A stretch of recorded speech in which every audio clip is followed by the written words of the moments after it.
So I would like to welcome everyone. My name is Tarsha Stanley, and I am the Dean of Humanities, Arts, and Sciences at St. Catherine University, and welcome to our Summer Integrated Learning Series. Let me just share with you our definition of integrated learning at St. Catherine University. Integrated learning at St. Catherine University is a multidimensional expression of an active liberal arts pedagogy. Located at the intersection of creative energy and critical reflection, the Integrated Learning Series is one way we partner academics with activism, the paper with the performance, and the campus with the community. It is the array of courses, activities, speakers, events, performances, and exhibitions that coalesce into our ways of knowing. The Integrated Learning Series is the web that binds our learning experiences together and the narratives that connect our collective community.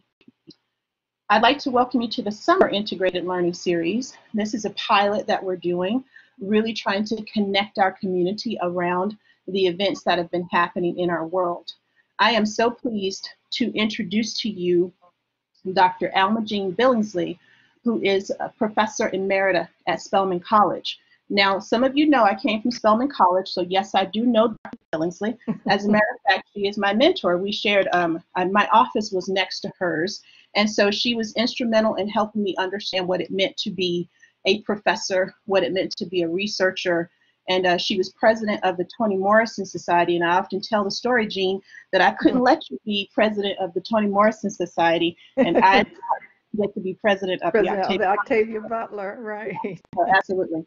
And so you've had, there is the bio that's out that I'm sure you've seen, but Dr. Billingslea is just an incredible professor, and I've learned so much from her. And as I thought about the series, I wanted her to share her expertise on the civil rights movement, because I know that it gets skewed in many different ways, and people don't often understand the root or actually the fruit of the civil rights movement. So I thought it would be great to ask Dr. Billingslea to join us and to talk a little bit about what she knows, which means she's going to talk a lot about what she knows. So thank you, Dr. Billingslea, for joining us. We appreciate it.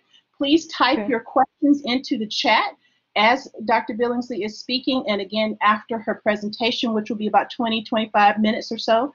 And just, I will collect the questions and try to coalesce, get them into a way in which she can answer as many as we possibly can. And thank you to everyone who is joining us. Now, I know our provost is on the line. Dr. Thomas, did you want to take us further into the series? No, I don't want to add anything, just excited to hear the speaker. So we will close out and do a little bit more about the importance of the series and things to look forward to at the end. Okay, very good.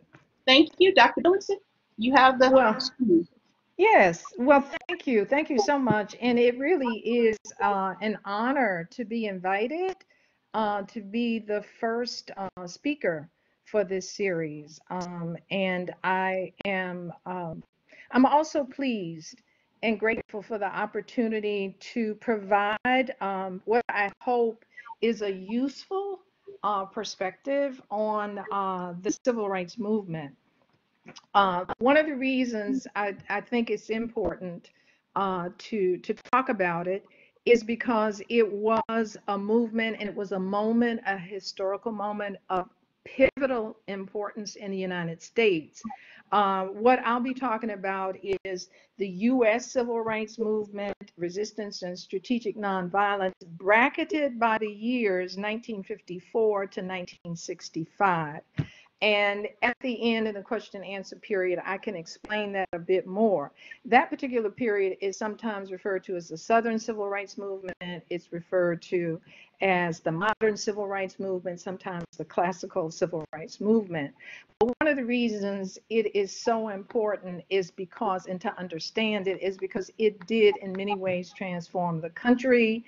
It laid the groundwork for subsequent mass movements for women's liberation, for LGBT activism, and it was a central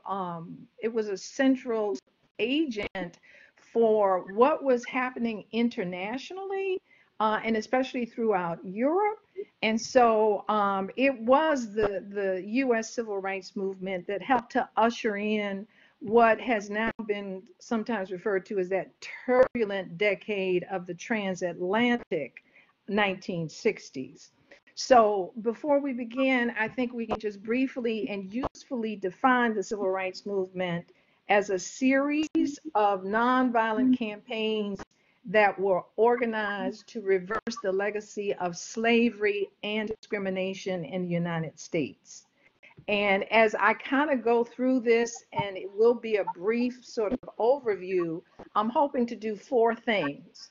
The first is to offer a historical and a socio-political context. That is, look briefly at the factors that led to the emergence of the civil rights campaigns beginning in the mid-1950s. I will explain those two galvanizing events for the movement, which were the 1954 Supreme Court decision that desegregated public schools and the horrific murder of a 14-year-old boy, Emmett Till. I then will briefly go through the forms, not all of them, but the salient forms of resistance that were engendered by the civil rights movement. And then as I sort of move along, I will take the opportunity to look at some of the dominant narratives about the movement and in some ways complicate or disrupt those narratives. Now, in terms of the historical and socio-political context for the civil rights movement, the first two are migration and urbanization. African Americans had lived primarily in the South, and migration to other parts of the country actually began in the First World War. But by mid-century, they had substantive migrations, not only to urban centers in the North, but to urban centers in the South. And that migration and urbanization in turn allowed the African American community to begin institution building. And so with the migration, the urbanization, and the institution building, there were resources available by the 1950s to mobilize and to create these campaigns. Another important factor was technology. Beginning in the 1950s, mass media was beginning to really have a place in American society, and specifically television and photojournalism. And then the third thing, fourth or third thing, and here we can look at the slide one, is this century post-war economic boom in the United States and actually throughout Europe as well exacerbated the structural inequities that African Americans were experiencing. So that in the midst of all of this boom in economic progress, African Americans was, especially in the South, experiencing defiling poverty. There was virtually no access to serious employment. There were problems with housing. And more important, African Americans were beginning to understand the importance of what may be called the political myth that the United States was exporting to the rest of the world. To the rest of the world after the war, the United States was the bastion of democracy, justice, and equality. But there was another America. There was an other America, and African Americans constituted perhaps the majority of that otherness. And so about mid-century, we began, Black people in the United States began to identify ways to address those structural inequities. But there were two other important legacies of slavery and slavery and discrimination. And one, and perhaps the most important one, was segregation. Can I have the slide? Segregation was the way in which any society tells one group of people or one group of human beings that they are inferior to other human beings. Segregation was legalized in the South. There were all kinds of statutes of municipal and state laws that relegated African Americans to second-class citizenship. So while legal segregation, or Jim Crow, was what pervaded the South, there was de facto segregation in other parts of the country. And so part of what the coalition of organizations that came together to form the civil rights movement did was attack segregation. The major goal was to dismantle legal segregation. The other legacy of, can I have the slide? The other legacy of the civil rights movement, and the other legacy of slavery and discrimination, of course, was the violence. Talk about that.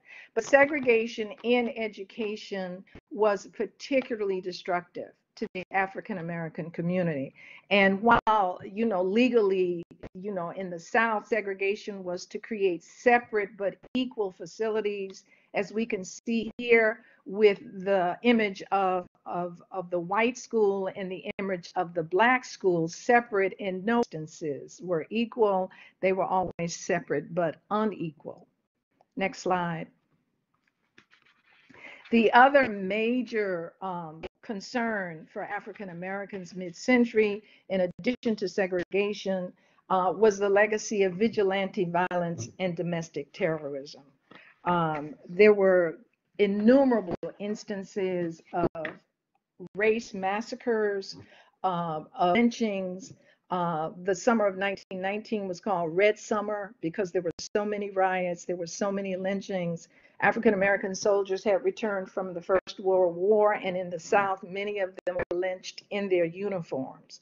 So the violence and the state sanction and mob and vigilante violence took on particular dimensions mid-century. As we can see here, organized like the Ku Klux Klan and the White Citizens Council made themselves quite visible and intended to continue the legacy of domestic terrorism. Of the two, next slide, please. Next slide. Of the two major events that galvanized the rights movement, the first was the 1954 Supreme Court decision that banned segregation in public schools nationwide. That decision had been worked for over years by the NAACP, Legal Defense and Education Fund. And so soon after that decision was handed down, the NAACP was anxious to give it a test sort of run, and the first one, 1957 in Little Rock, Arkansas. Can you have the next slide? Elizabeth Eckford was one of 9 African American students who had been selected to integrate Central High School in Little Rock, Arkansas.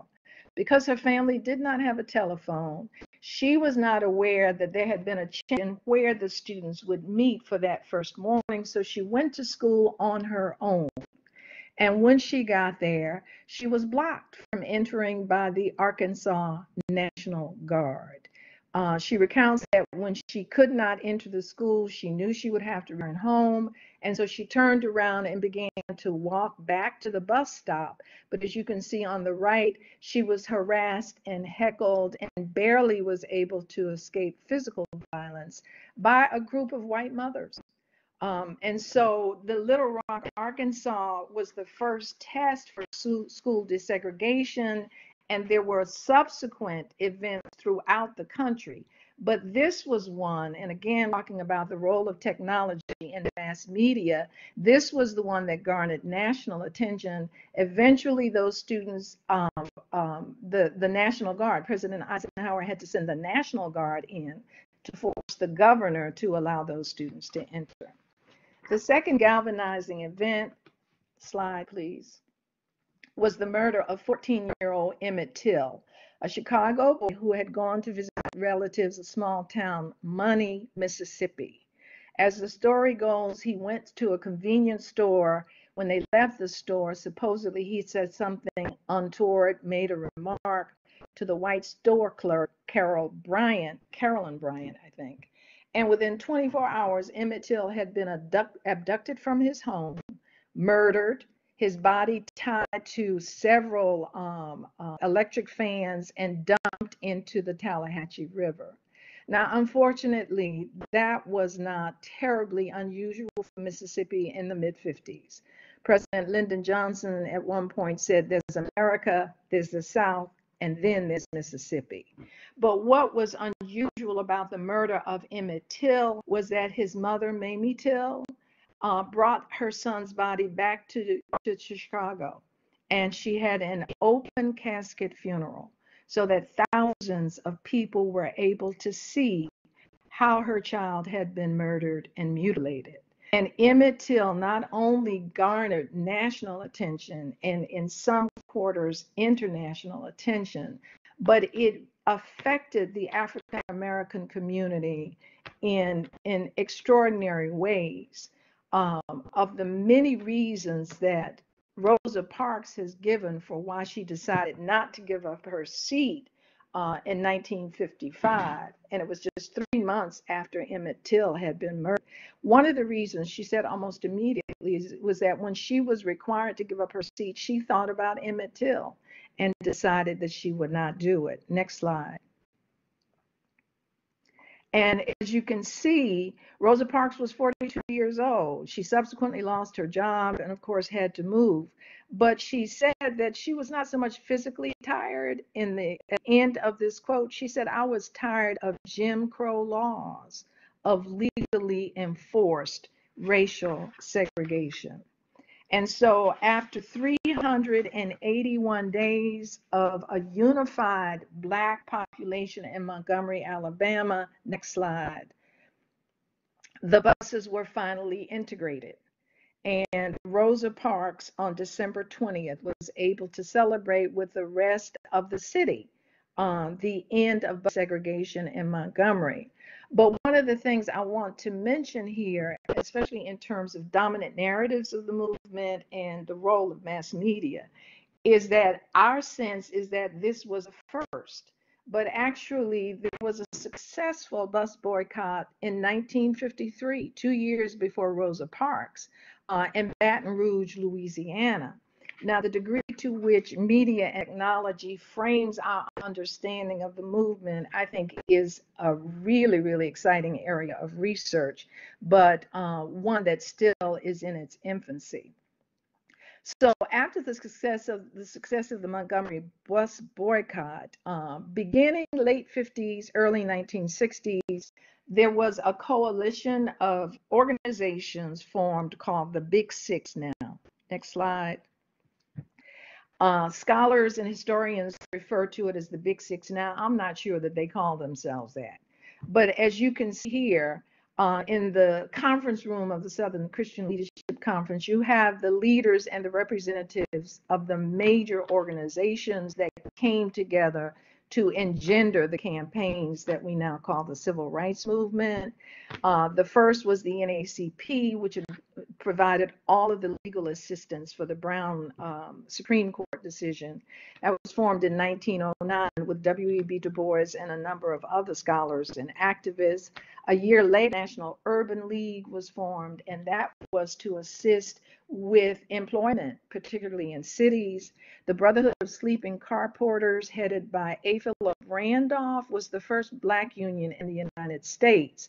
And the importance was not just the genius of Randolph, but during the whole civil rights movement, Randolph was able to make a space and garner the support of labor for civil rights campaigns.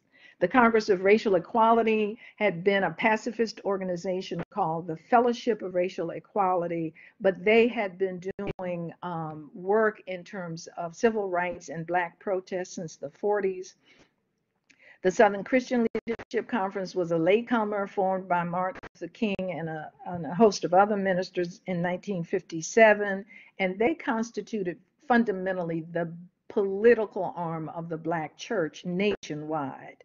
And the student organization that was formed by Ella Baker in 1960, the Student Nonviolent Coordinating Committee, was a member of that Big Six. Next slide. So what was really important is that each of those organizations and collectively were committed to a strategy of nonviolence. They were committed at different levels, but what scholars now call strategic nonviolence was what undergirded every campaign and every major move undertaken by one or several of these organizations. And strategic nonviolence, as we see here, engendered multiple forms of resistance, but it was a technique of struggle using psychological, social, economic, and political power. It was importantly based on the assumption from historical experience by Mohandas Gandhi, both in South Africa and in India, that hierarchical systems could be modified or even destroyed by the withdrawal of cooperation, obedience, and consent of those people who were most affected. The importance about strategic nonviolence is that it was differentiated from what's been called principled, or what I would call philosophical nonviolence. Philosophical or principled nonviolence, as espoused by Gandhi, was a system that was based on spiritual foundations of love and truth. And for Gandhi, Satyagraha, or truth force, but more important, principled or philosophical nonviolence was about transformation and reconciliation. Strategic nonviolence did not make those requirements. Strategic nonviolence did not require necessarily an ethical or moral resolve. And as James Farmer once said, when we cannot influence the heart of the evildoer, we can force an end to the evil practice. And so what strategic nonviolence allowed was the participation and the leadership of people who did not necessarily come to the movement out of that ethical or moral or spiritual resolve, but people who may have come for highly secular reasons, and people who may have had very definitive leftist leanings.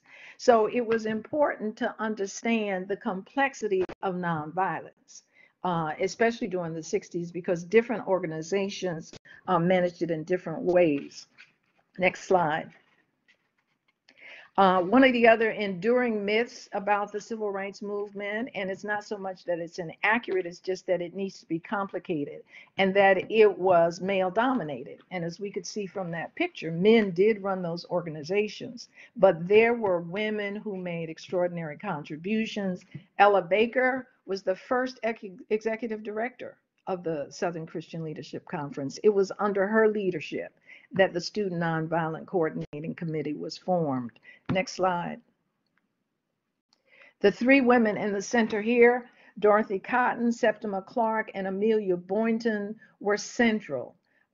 Septima Clark created a citizenship education program that laid the groundwork for voter registration and political education in 10 states throughout the South. Dorothy Cotton assisted. Amelia Boynton was the woman who invited SNCC and Dr. King to Selma, Alabama. She was president of the Dallas County Voters League, and she was, we'll see later, was the one of the women who actually suffered the violence on the Edmund Pettus Bridge. So that while women played important roles, and I know some of you may know of other women, Diane Nash Velbel, Fannie Lou Hamer, and many, many women, I've had the opportunity to write about them because I worked with them, whose names will never be in history books, but who played vital, vital roles. Next slide. One of the first forms of resistance was the student sit-ins.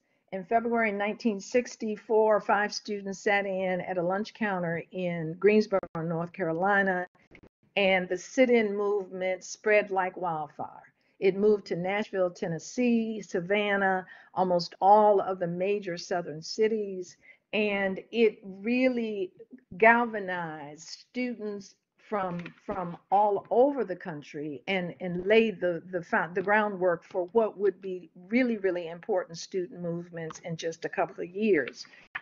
Next slide. When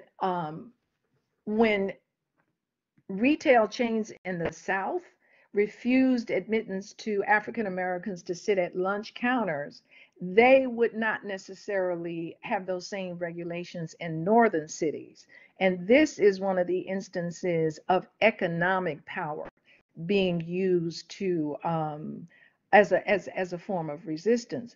So while the Woolworth stores in Birmingham, Savannah, and Greensboro would not admit Black people to sit at lunch counters, they would admit them perhaps in northern cities, but in those cities, those stores were still boycotted and picketed until there was consistency in terms of public accommodations for Black people. Next slide.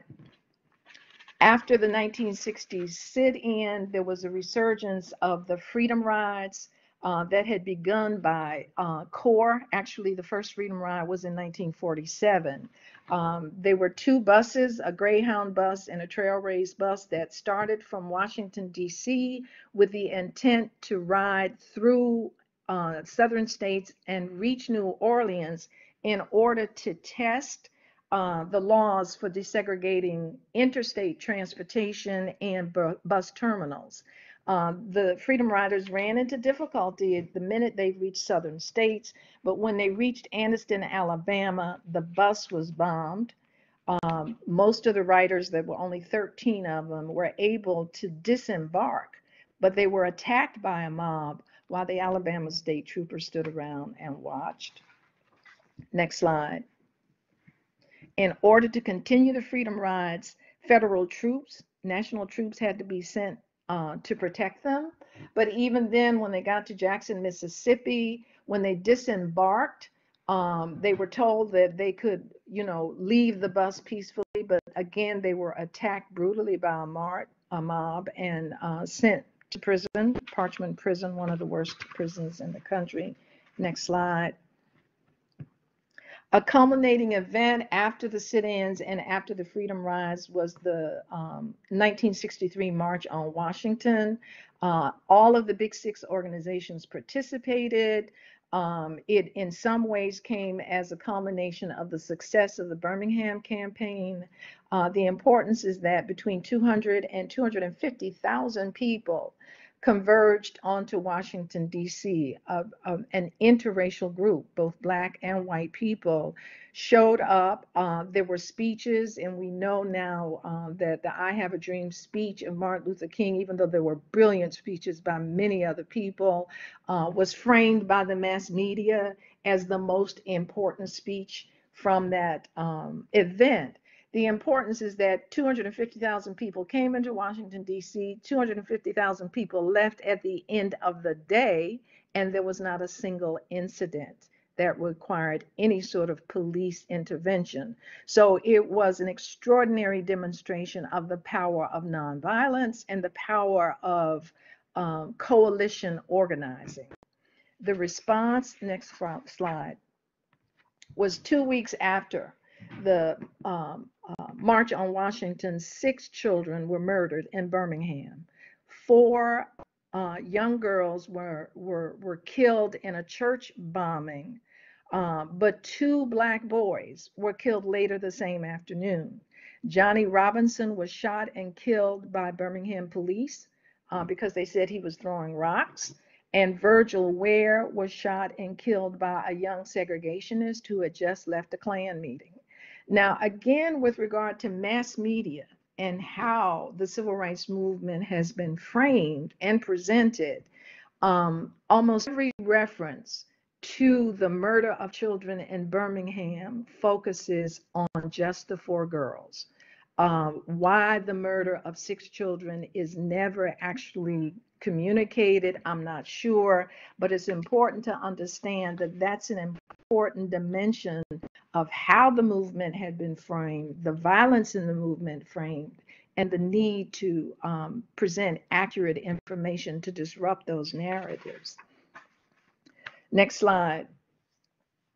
In 1964, um, um, when 3 or 4 African Americans jumped into the pool at Munson Motel, the motel manager poured muriatic acid into the pool. Now, that would not have been unusual, and of course, it garnered national attention. But the important thing is by 1964, what was happening in the United States, the violence against nonviolent protesters began to generate and garner international attention. I have actually seen this image in a Cuban newspaper, but again, it was to given the politics and the shifting global sort of arrangements. What was important is that internationally people could see that the United States, despite its promulgation of democracy, justice, and equality, had not yet come to grips with what it was doing to its own population of African and African descended people. Next slide.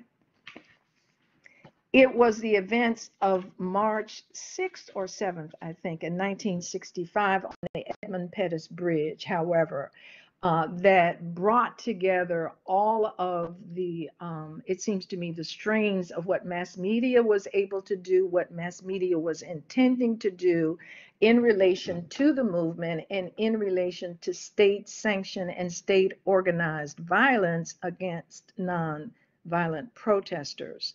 The important thing is not that it was televised nationally, but the footage from Bloody Sunday and those protesters being beaten on that bridge interrupted on all of the U.S. networks a showing of the film Judgment at Nuremberg.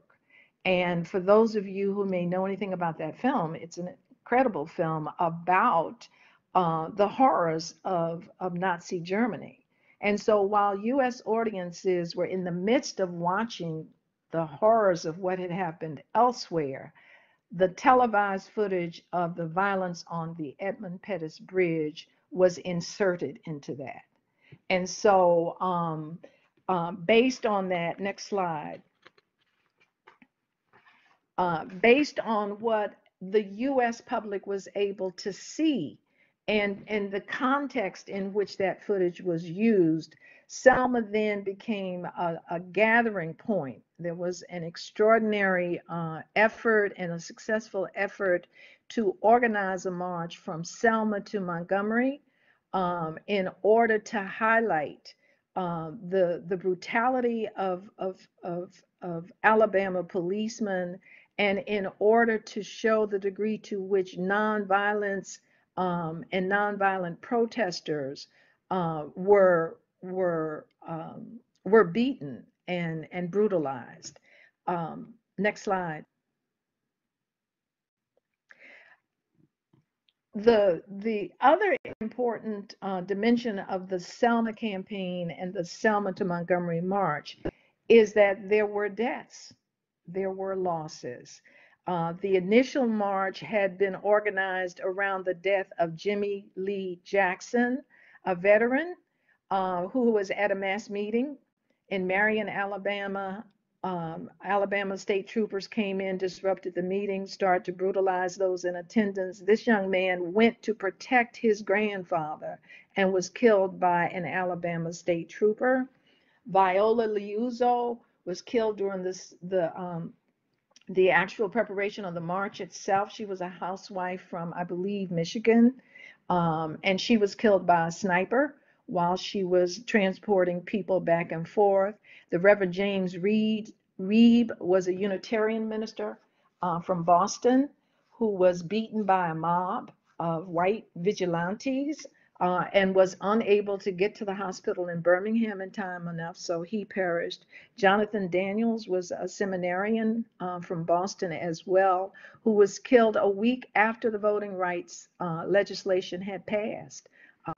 He was trying to protect, he had just been released from jail, and he was trying to protect a young girl, and the store owner shot and killed him instead. There was a brief trial, and he was exonerated within 2 weeks. Next slide. So with an overarching goal to dismantle segregation, to work for the enfranchisement of Black people and secure first-class citizenship, we can see that there were definitive achievements of the civil rights movement. There were 4 legislative acts that came directly out of the sacrifices and the campaigns and the events. The Civil Rights Act of 1957, 1964, 1965, and the Fair Housing Act of 1968. Next slide. Beyond the legislative victories to dismantle legal segregation and to enfranchise Black voters, the other legacy left by the civil rights movement was that it organized for the first time in the United States what I'm calling an ecumenical witness against brutality, against segregation, against oppression. And as you can see here, that Martin Luther King and Ralph Abernathy are with clergy from virtually all denominations. And even after his speech against the war in Vietnam, Dr. King was able to form alliances with Thich Nhat Hanh, who was a Buddhist minister and a peace activist from Vietnam. The other thing that the movement did was make apparent that Black-white solidarity worked. Now, I think in response to Black Lives Matter, the language is anti-racist Black-white convergence. But Black and white people worked in conjunction, Black and white organizations, and for the first time, this country saw a coalescence to dismantle a hierarchical and oppressive system.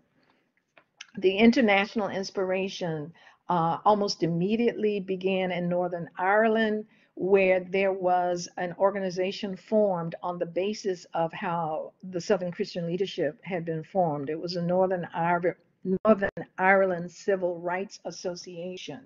And there were nonviolent associations and movements in Eastern Europe.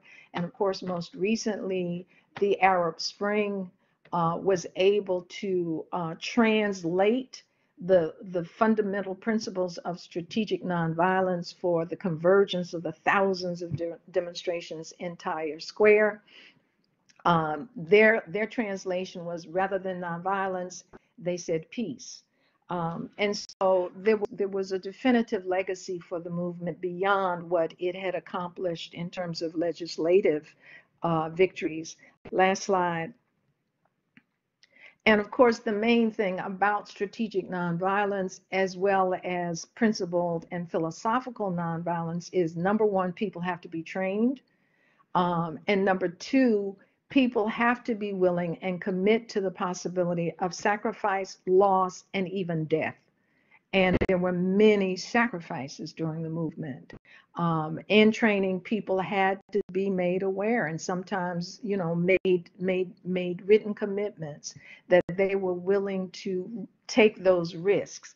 So part of what I think the legacy that has been left for the civil rights, or from the civil rights movement, is that considering the losses, considering the sacrifices, we do have to take time to mourn, we have to continue to resist, and we have to continue to organize. Thank you.